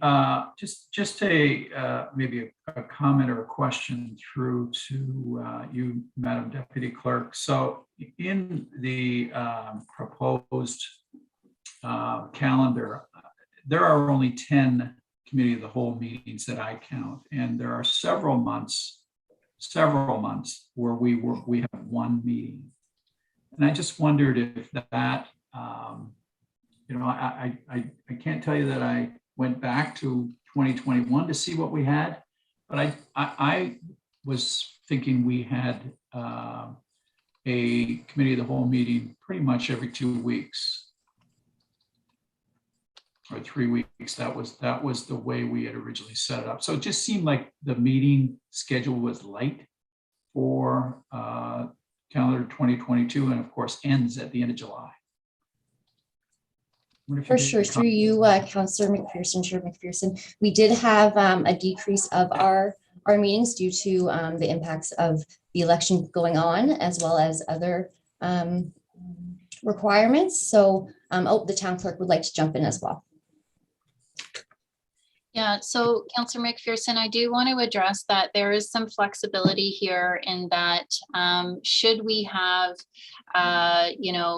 anything that arises that council needs to consider and it's based on legislative timelines or anything like that, we still have the ability to have those meetings. And I do see that there's Wednesdays free on this calendar. So we can still accommodate those that are necessary.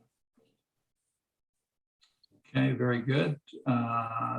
There being no further discussion, I have a motion moved by Councillor Mikulik to receive and file report LS-0821, the 2022 calendar of meetings, and that council approve the 2022 meeting calendars attached as Appendix A. I will now ask our deputy clerk to call out the vote, or is that our clerk that needs to call out this vote? No. Oh, I see Mary Easton's got her hand up now. Thank you. Mr. Chairman, we were just a bit too quick on this. I think, I'm sorry, I was thinking about what was happening around the election. So I just want to check on at what point would we know, would that be May 15th, Madam Clerk, when we would know whether or not we had a lame duck council? Because I think that has an impact on the meeting schedule. So is that correct? That is through the chair to the mayor. That is correct, and I won't know until such time. Right. So if I remember correctly, we did not have a lame duck council at the end of the 2014 period, and therefore we continued on with business as to the greatest extent that we could. There were no barriers for us that I don't recall there being any barriers. And that would be the only reason why we wouldn't meet, correct, Madam Clerk? Right. So, I mean, you wouldn't be making decisions that impact the corporation as a whole. But in 2018, also in perhaps 2014, before my time here, in 2018, we did not have a lame duck council. So like I said, it does depend on what's coming down after May, and then we make those accommodations as necessary. Okay, so I don't want to be a broken record, but I do want to ensure that all the efforts that we have all made to provide support to council and to make sure that council does not take a back seat during an election year. I want to make sure that we don't use the schedule of meetings as a means to not have in place the appropriate staff for the election period.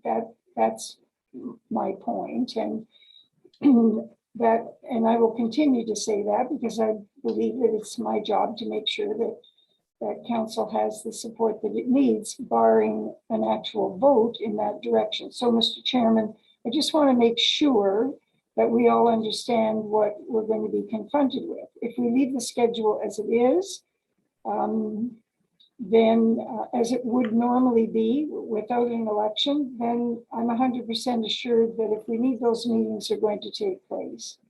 And that's really what I wanted to put on the table. And I'm sorry, it's just that I had to think about it a little bit because I had to think about that lame duck piece. So, Madam Clerk, for me and maybe other members of council, can you clarify a lame duck council and also the date of May 15th in that lame duck council?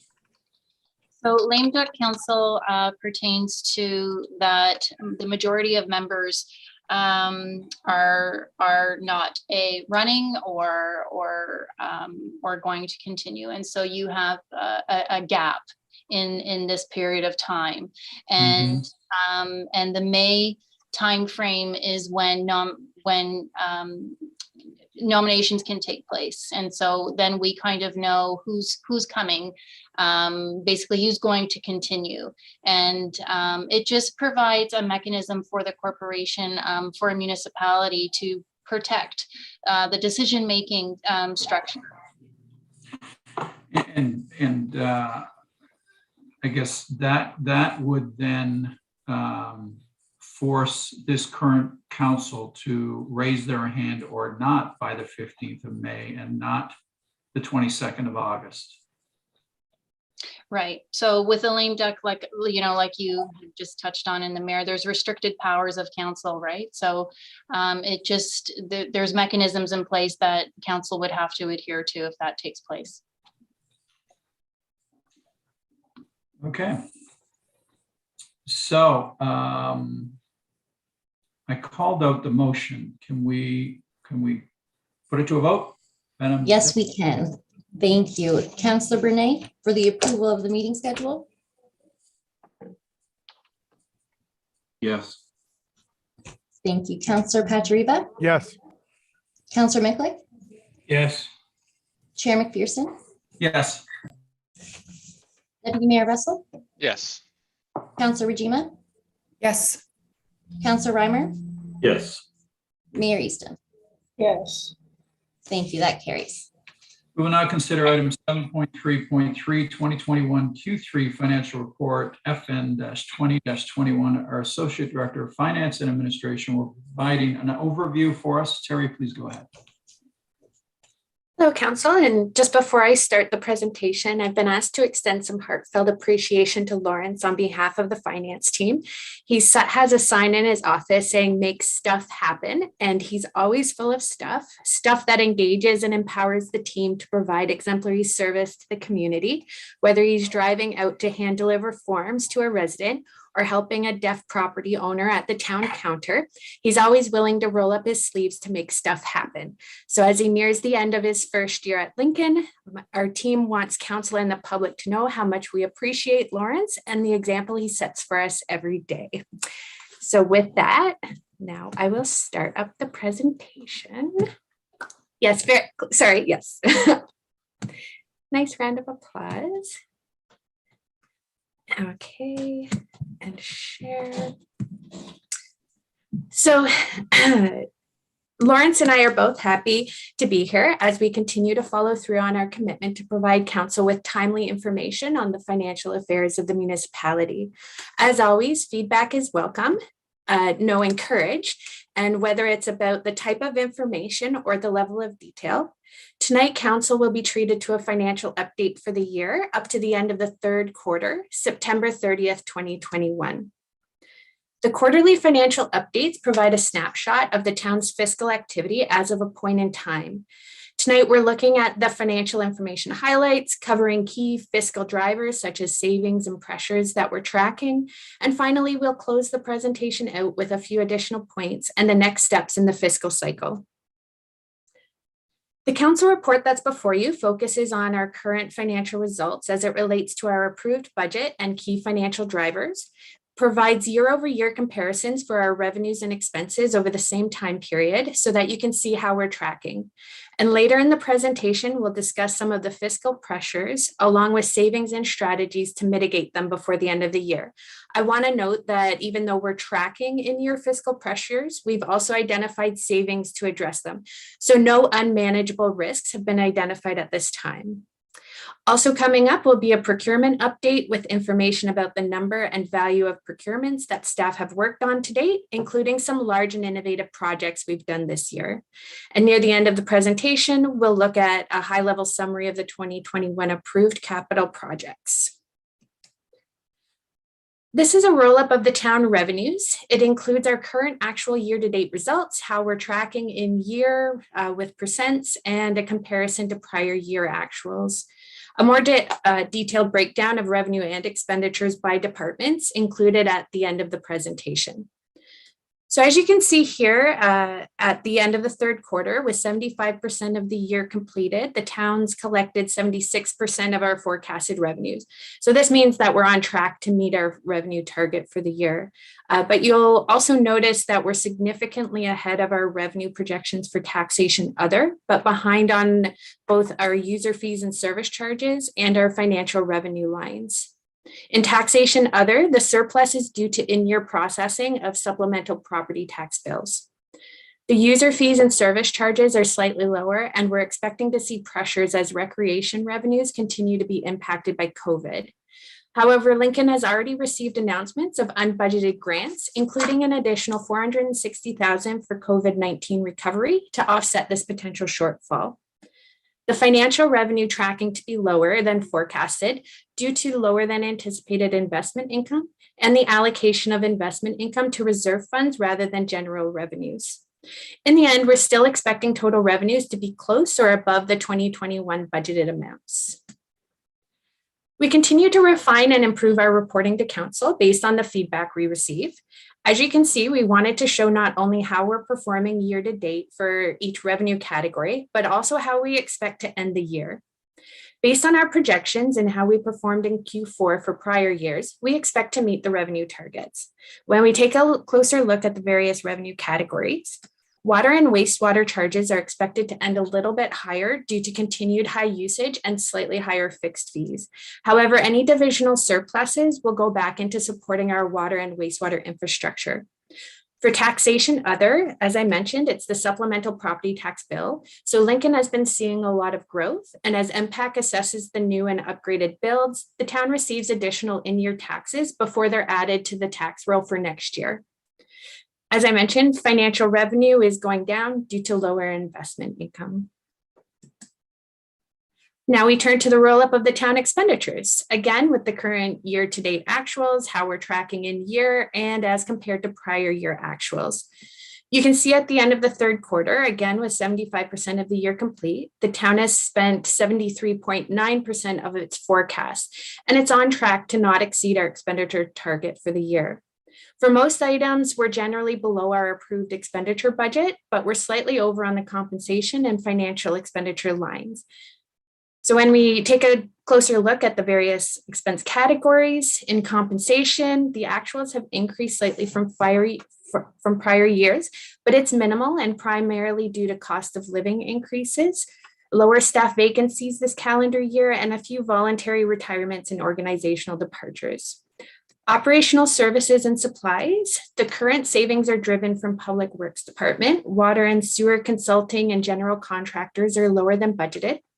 The Q1 2021 winter maintenance costs were lower than expected, but if there's any year-end surplus in this area, it'll be transferred to the Winter Maintenance Reserve Fund. In administrative, savings in training and mileage are offsetting pressures from legal fees. In equipment, vehicles, and technology, the current savings are related to fleet costs being lower than budgeted. Under utilities, they're lower due to general reduction in use and seasonal consumption. And finally, financial expenditures are tax adjustments and write-offs for uncollectible accounts. And this is offset by the higher than budgeted supplemental property tax bills that was discussed in a previous slide. Here's our year-to-date performance on expenditures. Again, we've added prior year comparators and the forecasted year-end results. And as I mentioned in the last slide, the compensation year-end spending is expected to be slightly higher than budgeted. Financial expenditures will finish higher than budgeted for the 2021 fiscal year, but savings are anticipated in our utility line. So though we expect to be slightly over in some areas, total expenditures are expected to stay within our approved budget. And as I mentioned, there are more detailed breakdowns of the revenues and expenses by department at the end of the presentation. I won't be going over each one, but feel free to ask about them during the question period, and SMT is here to answer any questions or concerns. Since our Q2 report to council, we continue to track the pressures we identified earlier in the year, as well as an increase in forecasted compensation and property tax adjustment. As previously mentioned, organizational staffing changes and departures are expected to increase our overall compensation, and property tax adjustments are trended higher than anticipated, as we've seen an increase in the number of appeals and adjustments from MPAC. Though we're tracking a few pressures, we have identified or have additional funding this year to manage them, including additional COVID funding from the province of over $460K and over $150,000 in supplemental property tax adjustments or increases. This slide shows that our procurement agent continues to be busy. She has supported 38 different procurements this year, 14 in Q3 alone, and they include some large projects, the Rittenhouse Road reconstruction tender of about over $4 million, and the Jordan Village improvements reconstruction of over $14 million. So we continue to work on improving our procurement documents and processes to help ensure they're up to date and they align with best practices. In the report, we've provided a simple list of the status and estimated completion dates for 2021 capital projects. The operating departments will continue to provide regular updates to council as part of their business cycle reporting.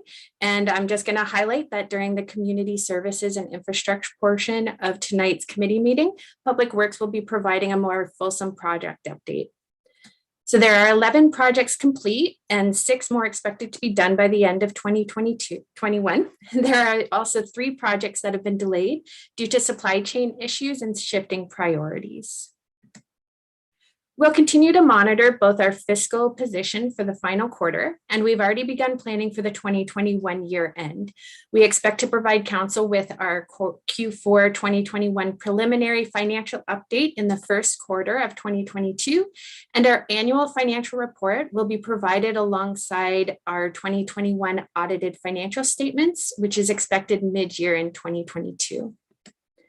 So just as a quick recap of what you've heard this evening, both revenues and expenditures are trending to be on target.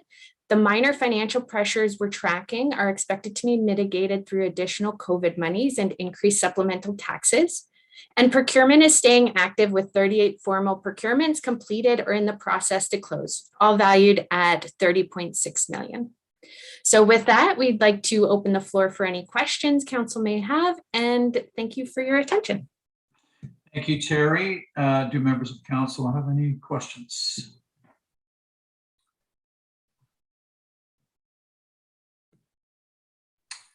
Looks like you did. Oh, we've got Councilor Mikulik.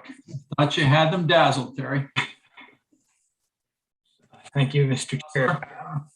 On page 6 of the slide presentation, financial expenditures, write-offs, and like what necessitates write-offs? How do we determine write-offs? How is that tax bill write-offs? Is that my thoughts would be that would be collected through a tax sale or through a sale of property. How or So, debt owing. So it's through the chair. It's they all come through MPAC. Property owners would go to MPAC and appeal the assessment that has been provided on their property, and then MPAC will either approve or deny it, and then any that are approved come through, and we need to essentially write it off in the year. Okay, that's a better understanding. So it's through an MPAC appeal process that occurs, not through property owners not paying. Okay. That's Thank you, Councillor. So my only question to you, Terry, is your thoughts on Lawrence keeping the stash or getting rid of it? We've named him Pedro. We're going to miss him very dearly when he's gone. All right. So there being no further discussion, I have a motion moved by Councillor Regima to receive and file for information report FN-20-21 regarding the 2021 Q3 financial report. I will now ask our deputy clerk to call out the vote. Devan, go ahead. Thank you, Chair. Councillor Bernay, Yes. Councillor Pachariva, Yes. Councillor Mikulik, Yes. Chair McPherson, Yes. Deputy Mayor Russell, Yes. Councillor Regima, Yes. Councillor Reimer, Yes. and Mayor Easton. Yes. Thank you. That carries, Chair. Thank you. We will now rotate to allow Councillor and Chair JD Pachariva to assume the chair at this time for the Community Services and Infrastructure Development Committee agenda. Thank you, Councillor McPherson. There are no registered delegations this evening for Community Services and Infrastructure Committee.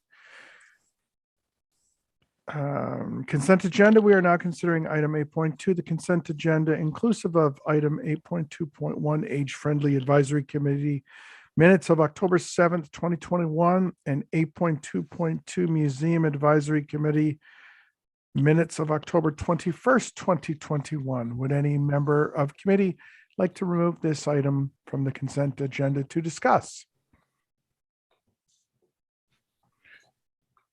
I see none. There being no further discussion, I have a motion moved by Councillor McPherson. The council receive and file for information the consent agenda inclusive of item 8.2.1 age-friendly advisory committee minutes of October 7, 2021, and item 8.2.2 museum advisory committee minutes of October 21st, 2021. I will now ask our deputy clerk to call out the vote.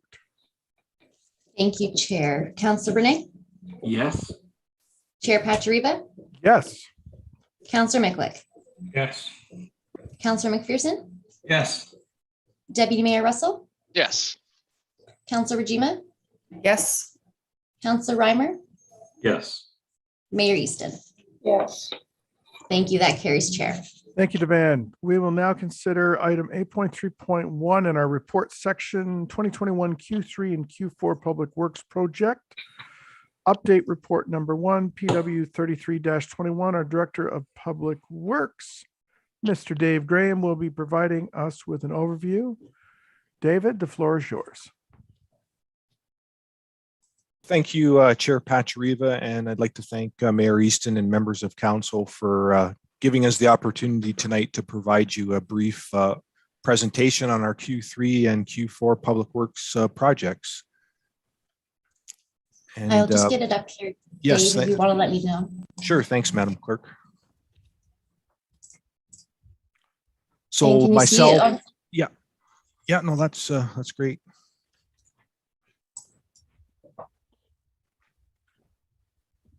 So myself, Jillian Harris, our Associate Director of Public Works, and Walter Neubauer, our Manager of Capital and Infrastructure Projects. We're going to highlight the slides for you this evening.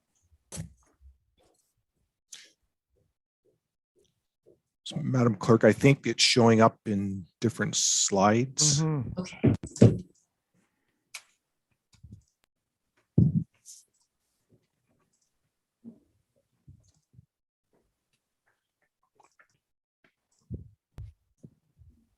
Is that better?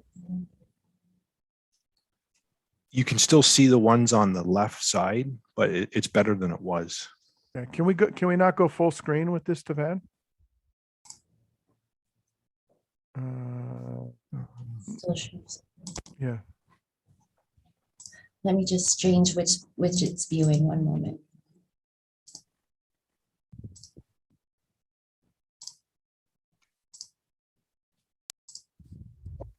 It's the best we can do right now.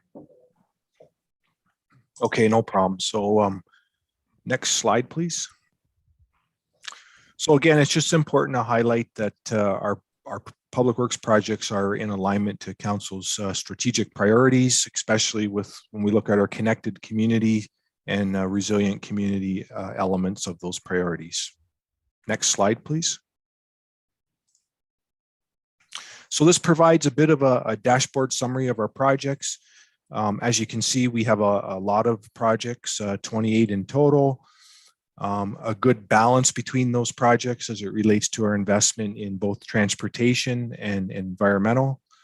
At this point, we have 10 projects completed and we have 18 projects in progress. And a number of those projects are, multi-year type projects that are currently underway.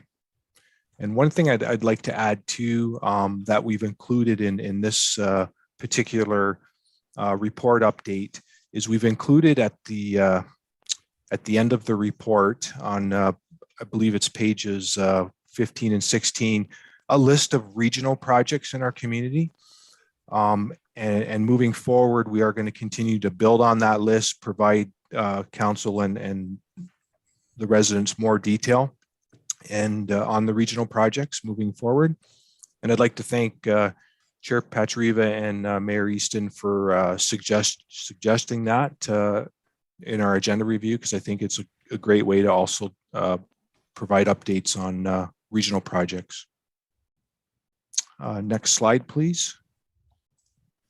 And I'll be turning the presentation over to Walter Neubauer at this point.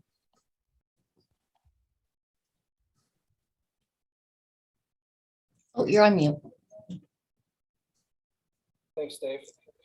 The top priorities for Q3 and Q4 2021 have been completing tendered construction projects, tendering large road reconstruction projects while continuing to finalize other capital project designs, which will be tendered in 2022, developing key department planning studies and environmental assessments, continuing to work closely with the Niagara region and other municipal partners on joint public works initiatives.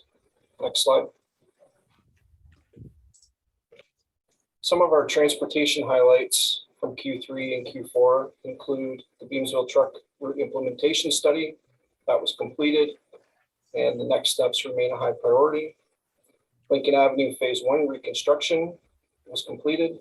The 2021 roads rehab program was completed, and we successfully piloted bonding wear and course pavement on 13th Street. Next slide, please. The Jordan Village Improvement Project has been awarded. We're actively preparing for construction in early 2022. And the Rittenhouse Road Reconstruction Project was awarded. The construction preparation is underway, again, planning to start that early 2022. Two very large projects for our community that we're excited to get started. Next slide, please. And Jillian Harris is going to talk about our environment and safety projects. Thank you, Walter. Yeah, so the environmental and safety projects, which include the water, wastewater, stormwater, and then also some of our environment-related projects. Some of the key highlights for Q3 and Q4 were the completion of the Queen Street Sewer Upgrade Project. The Friesen Neighborhood Phase 2 water main replacement and road surfacing is completed.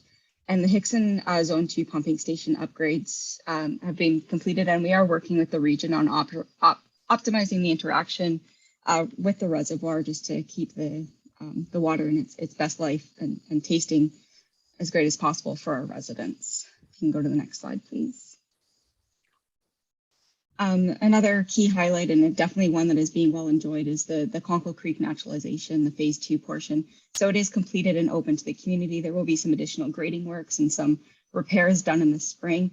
We also do have pedestrian counters out there, and I'm happy to report that we are seeing numbers over 100 per day trips. It's definitely a well-utilized track and a great project for Beansville area. Next slide, please.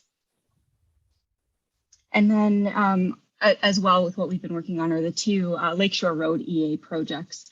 The Lakeshore Road 30 to Martin Road North is a significant project, ultimately making up 7 smaller environmental assessments within it. We've done significant public engagement and alternative option development through our consultation with the residents. There have been a number of backgrounds and supporting studies completed by WSP and some continually ongoing. We will have our second public information center being held next Tuesday on December 7th, where we'll be bringing forward some of the background information studies that have been completed and the preferred alternatives within this. For this smaller Lakeshore Road EA that's completed between the Martin Road and Victoria Avenue North, we have been working with residents, and we're working with Aereo or OMAFRA, who owns the lands that the Violin Research Facility are on, for what to do within that area of the study. We are also finalizing the project file or the environmental study report to issue for a public review period, which will be coming in early 2022. Next slide, please. So, outlook for the remainder of 2021. We're going to continue with preparation for major construction projects to commence in early 2022, including Jordan Village Improvement Project and Rittenhouse Road. We're still working to obtain MTO and CM permits and tender in 2022, the Prudence Water Main upgrade. Continue with public consultation phases and finalize the detailed designs for Aberdeen Road and Hillside Drive reconstruction project, Green Lane Road from Lincoln Avenue to King. That's a reconstruction project. And we're looking to do that quickly so that we can tender those projects in early 2022. Next slide. Some key construction work activity to be completed in Q4, First Avenue water main rehabilitation and road rehabilitation. I believe that was just paved, so that's pretty much complete. Continue with winter operational programs, road sidewalk winter maintenance, winterization of hydrants, and leak detection. Slide. And with that, Public Works team opens the floor for any questions. Thank you, Walter, Dave, and Jillian for that presentation. Any members of committee have any cascades this evening? I see none. So there being no further questions, I have a motion moved by Councillor McPherson to receive and file report PW 33-21, 2021 Q3 and Q4 Public Works Project Update, report number 1. I will now ask our deputy clerk to call out the vote. Thank you, Chair. Councillor Bernay, Yes. Chair Patriva, Yes. Councillor Micklick, Yes. Councillor McPherson, Yes. Deputy Mayor Russell, Yes. Councilor Rajima, Yes. Councilor Reimer, Yes. and Mayor Easton. Yes. Thank you. That carries, Chair. Thank you, Devan, and thank you again, Public Works team. It's a pleasure. I know I speak for myself and the VC Reimer to be your leads, because when you deliver a report like that and there's no questions, gold stars for all of you. So thank you so much. We will now consider item 8.3.2, 2021 Emergency Management Program Review, FS 05-21. Do any members of the committee have any questions?